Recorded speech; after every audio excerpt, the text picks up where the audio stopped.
సరే పద.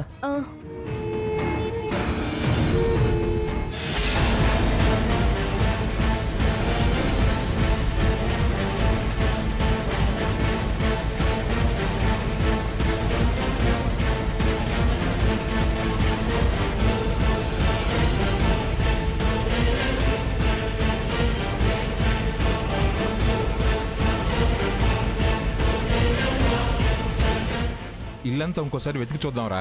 ఊరుకో అమ్మా, నువ్వు టెన్షన్ పడి మమ్మల్ని టెన్షన్ పెట్టకు తాతయ్య. హలో, స్వర్ణ వచ్చిందండి? రాలేదు. అక్కడికి వెళ్ళలేదట. అమ్మమ్మ గారు ఏమైంది? స్వర్ణ ఎక్కడికి వెళ్ళింది? ఏమోనే, అది ఎక్కడికి వెళ్ళిందో అర్థం కావట్లేదు. ఎవరికి ఫోన్ చేసినా మాకు తెలియదు అంటున్నారు. ఇది భయపడుతుంది. ఈయన గారు ఇంకా ఇంకా భయపెడుతున్నారు. ఏ అగ్రహిత్యం చేసుకోవడానికి వెళ్ళిందో అంటున్నారు. గొడవ ఏమైనా జరిగిందన్నానమ్మా? నిన్న అక్కడ జరిగిందే, మళ్ళీ ఏం జరగలేదు. నువ్వు అది ఏమైనా గొడవ పడ్డారా? లేదో దినా. పైగా పొద్దు నేను బయటికి వెళ్ళేటప్పుడు నిండా ముసుగు తన్ని గుర్రు పెట్టి నిద్రపోతోంది.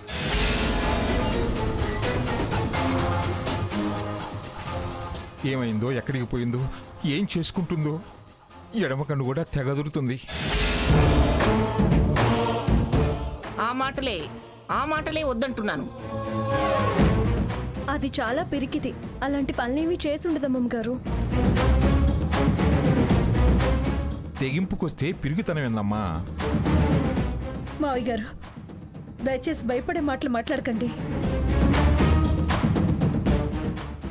ఒక్క నిమిషం ఉండండి, నేను వాసంతి వాళ్ళకి ఫోన్ చేస్తాను. నేను చేశాను దినా. అది ఏదేదో ఆగుతోంది. చాలా డిసప్పాయింటెడ్గా ఉంది, బాగా డిప్రెషన్లో ఉంది అని ఏదేదో చెప్తోంది. అయ్యో, మీరు ధైర్యంగా ఉండండి అత్తయ్య గారు. దానికి అలాంటి పనులు చేసే ధైర్యమే లేదు. మనల్ని బెదిరించడానికి చెప్ప పెట్టకుండా వెళ్ళిపోయి ఉంటుంది. నేను అదే అంటున్నాను. నేను అదే అనుకున్నా అని మనం తన కోసం వెతకకుండా ఉంటే, ఇదేనా నా మీద వాళ్ళకున్న ప్రేమ అని ఫీల్ అయి జీవితం మీద విరక్తి కలిగితే కన్ను మూయటానికి రెప్పపాటు చాలు.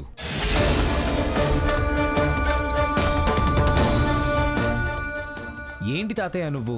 సీత అన్నట్టు బెదిరింపే అయితే తన ఆచూకీ తెలిపే ఏదో ఒక క్లూ ఇంట్లో ఉంచే వెళ్తుంది. ముందు ఇల్లంతా వెతుకుదాం. అన్నయ్య చెప్పేది కరెక్ట్, వెతుకుదాం. నువ్వు అట్టెళ్ళు.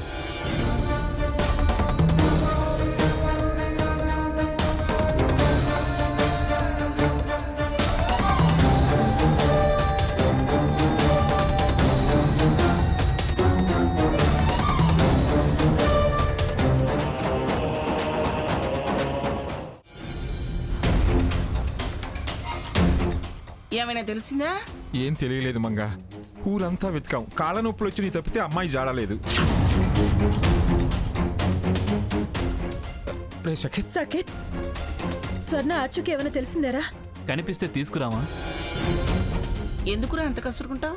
ఊరంతా వెతికాం, ఎక్కడ కనపడలేదు. ఆచూకీ కూడా తెలియలేదు. ఇంతలోనే అది ఎక్కడికి వెళ్ళిపోయి ఉంటుందో ఏంటో.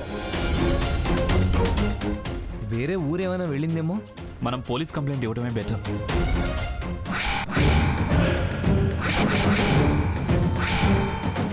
అయిపోయింది అత్తయ్య, అంత సర్వనాశనం అయిపోయింది. ఏమైందని ఆ శోకండాలు? ఇంకా ఏం కావడం ఏంటి అత్తయ్య? అదిగో పోలీసులు కూడా వస్తున్నారు.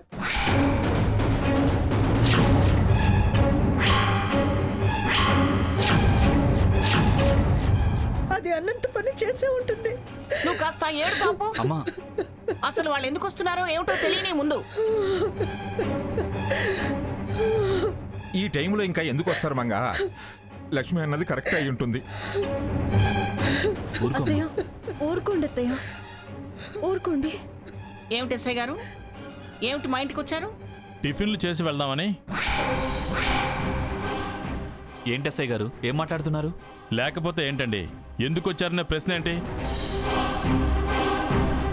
ఏం చేశారు? మళ్ళీ ఏం చేశారు మీ ఆవిడ్ని? ఏం చేయడం ఏంటి? అమాయకత్వం ప్రదర్శించకండి. ఆల్రెడీ తను మీ మీద 498 కింద కంప్లైంట్ ఇచ్చింది. మీ పలుకుబడి ఉపయోగించి మీరు బయటపడ్డారు. మళ్ళీ వేధింపులు మొదలుపెట్టారా? మేమేం వేధించలేదు. ఇప్పుడేమైందండి? ఆ విషయాలు ఇప్పుడెందుకు ప్రస్తావిస్తున్నారు? ఎందుకంటే మీరు ఎంత దుర్మార్గులైనా తను మాత్రం ప్రాణాలు తీసుకుంటున్నా మీ మీద దయ చూపించింది. మిమ్మల్ని ఏం అనొద్దని, విచారించొద్దని ఫోన్ చేసింది. తను చనిపోతే నా బాడీ మా వాళ్ళకి అప్పగించండి ఫోన్ చేసింది.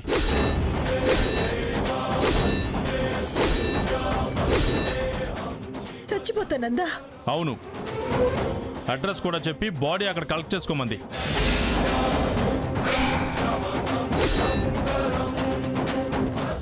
తను మిమ్మల్ని ఏం చెయ్యొద్దన్నా నేను మాత్రం మిమ్మల్ని ఎవరిని వదలను. ఇన్స్పెక్టర్ గారు, మీరు చెప్పేదంతా నిజమేనా? ఇల్లు వెతుక్కుంటూ వచ్చి అబద్ధం చెప్పాల్సిన అవసరం నాకేంటండి? తను స్వయంగా ఫోన్ చేసి ఏం మాట్లాడిందో మీరే వినండి. వినండి. నన్ను ప్రేమగా చూసుకుని మా వాళ్ళందరినీ నేను చాలా ఇబ్బంది పెట్టాను. దీనికి తగిన పరిష్కారం నా చావే. నేను చచ్చిపోవాలనుకుంటున్నాను.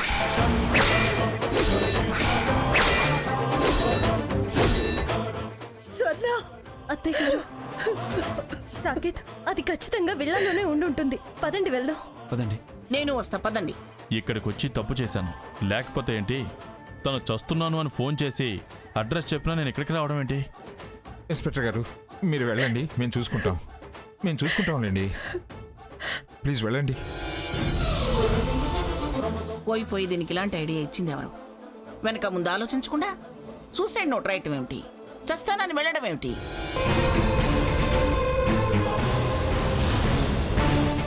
ఏం తక్కువైందని ఇలాంటి పని చేసింది? ఛీ, సుఖంగా సంతోషంగా సంసారం చేసుకోకుండా ఎందుకు ఇలా చేస్తుంది అది? జలసి, ఏదో అన్నీ తక్కువైపోతున్నాయన్న ఫీలింగ్. ఆ భాగీరథి వాసంతి స్నేహాల వల్లే దానికి ఇలాంటి బుద్ధులు పుట్టాయి. రేయ్, నువ్వు కూడా కాస్త అతి చేస్తున్నావులేరా. నేను ఏది చేసినా అది బాగుపడాలని. ఒరేయ్, దాన్ని తను అర్థం చేసుకోలేనప్పుడు తగ్గుండాలరా. తగ్గితే అదేం తగ్గించుకోదుగా, ఇంకా ఎక్కువ చేస్తుంది. అలా అనుకునే ఇందాక తీసుకొచ్చావు. ఏంటి, నేనేదో రాచి రంపన పెట్టి నీ చావు నువ్వు చావు అన్నట్టు మాట్లాడుతున్నావేంటి? రేపేదన్నా అయితే అంతా నీ వల్లే అని నువ్వే సాక్ష్యం చెప్పేటట్టున్నావు.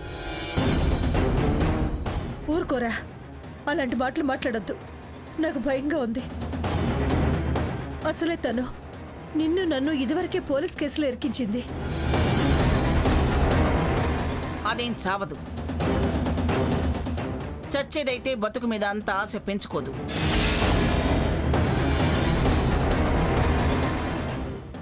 అది ఇదివరకులా ఎన్నిసార్లు బెదిరించలేదు.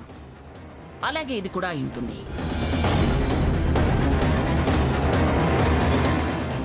అలాగే అంటూ ఉండు, నాన్నా పులి కథలా అవుతుంది. ఏమన్నా చేసుకుంటుందంటారా మావయ్య?